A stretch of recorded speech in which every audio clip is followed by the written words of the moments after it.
Voilà, ce week-end vont être organisées les journées européennes des métiers d'art. Nous partons tout de suite dans le Vaucluse avec ce reportage de Philippe Fabreg et Olivier Ducrot-Renaudin. Ici, c'est tout d'abord un automate et quelques belles mécaniques d'horlogerie qui vous accueillent. Un peu plus loin, au fond de son atelier, voilà le maître des lieux et du temps, un horloger fabricant, un métier devenu très rare. Il n'en existe plus que 5 en France.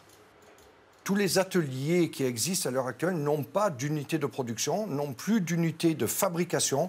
Donc tout ce qui est pièces usées ou manquant ou perdues ne peut plus être fabriqué. L'horlogerie a énormément évolué. L'horlogerie est devenue une horlogerie de masse, de consommation. C'est-à-dire qu'à l'heure actuelle, une montre classique, la réparation va être plus chère que l'objet.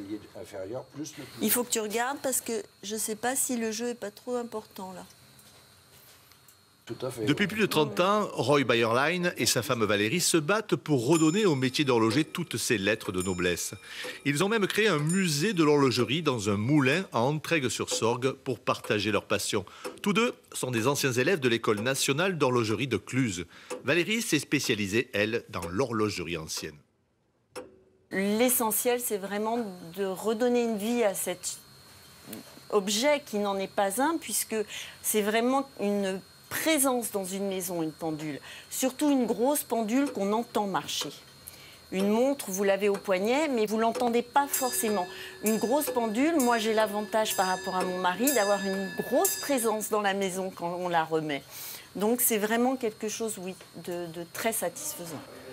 Ce couple d'horlogers, véritables orfèvres dans leur spécialité, travaille avec l'Europe entière. Des horlogers réparateurs et fabricants qui vous ouvriront leurs portes le week-end prochain à l'occasion des Journées européennes des métiers d'art.